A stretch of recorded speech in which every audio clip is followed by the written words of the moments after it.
Dating rejection, it stings, it stinks, but it is an almost inevitable part of dating. You made yourself vulnerable to somebody that you liked. You had the hope that it might turn into a relationship, and then you were told that they weren't feeling a connection, or they ghosted you and they didn't have the decency to even let you know they weren't feeling a connection. Getting rejected can feel horrible, but please don't let it keep you from staying open and optimistic about finding your match, because rejection is just a natural part of the dating process, and it's essential if you want to find a relationship that's going to be the best fit for both of you. You're probably rejecting people as much as you're feeling rejected. It's just a part of the process. A lot of no's to get to your yes. I'm going to be sharing a 5-step plan for how to deal with rejection that can help you take it less personally and grow from the experience and become empowered to move on and date again until you find your last first date. Step number 1, feel your feelings. Whatever you're feeling when you got rejected, whether it's sad, angry, disappointed, all of those feelings are valid. And the more you resist any hard feelings, the more they're going to linger. So instead of moving away from the discomfort of hard feelings, which is so common, I invite you to go even deeper. Where do you feel sadness in your body? If it's in your chest, what does it feel like? If it was a color, what would that be? Spend 90 seconds feeling your feelings fully, and that will help you heal so much faster. Step number 2 is acceptance.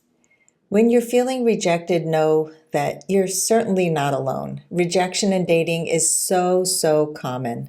Most people who date are not a good fit for the long term. And many who seem like your perfect match are really not, for very many reasons.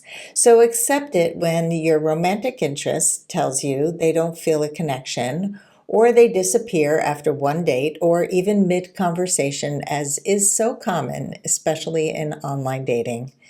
Don't live in the fantasy of hoping that person is going to come back once they realize how incredible you are, when the timing is right.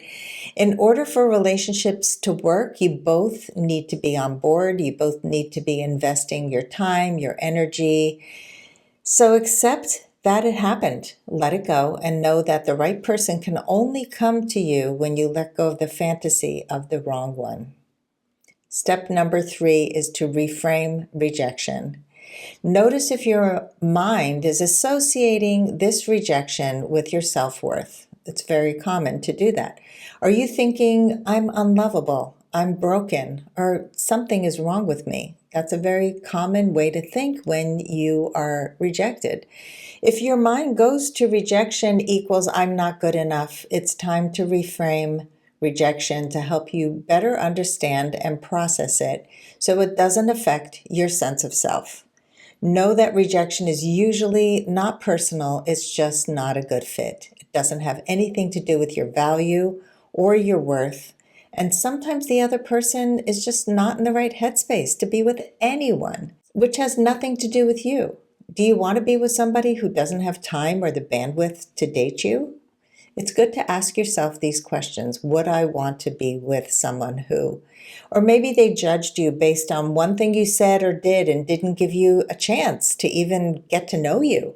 Do you want to be with somebody who's so judgmental? Here's an exercise.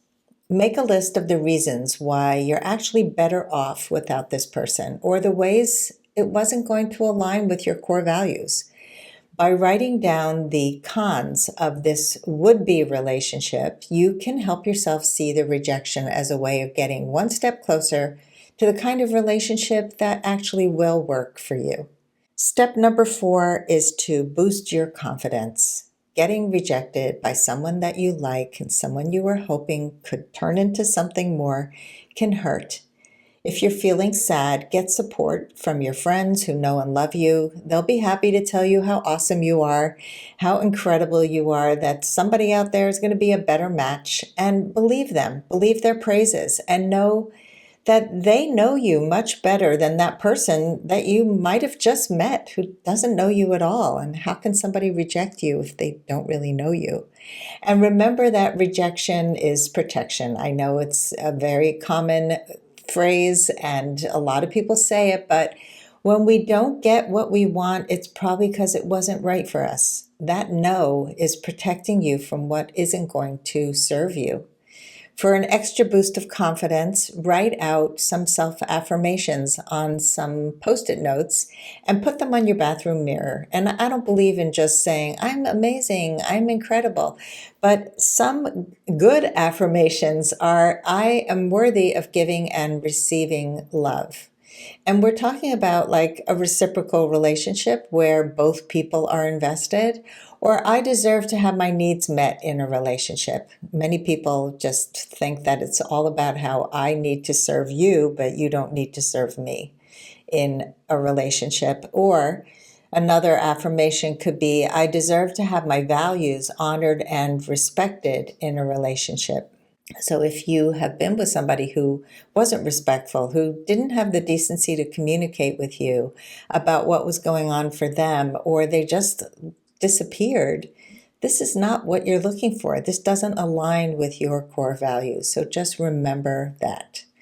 Step number 5 is don't wait too long to date again. Date before you're ready. I do believe that we do need to heal, but we also need to not be so fearful of getting hurt again, especially after rejection.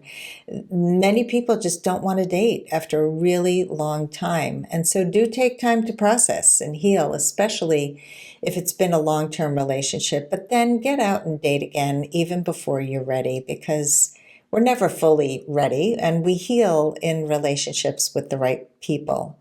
And date with a fresh perspective this time around. Think of dating as a school for love. You're going to learn about your core values. You're going to get even more clear about what they are and what's important to you. You're going to discover who is a good fit and who's not. And you'll learn how to become better at dating, because dating is a skill set. And you know in your heart that rejection is not personal and it's part of the process. The more you do it, the less rejection hurts. It's like you're Teflon and the rejection bounces off. And now that you have turned this moment of rejection into an opportunity for growth, you might even find yourself projecting a more positive energy when you're out there dating. After all, when you are happy and you feel good about yourself, you're more likely to be open to connecting with a better match.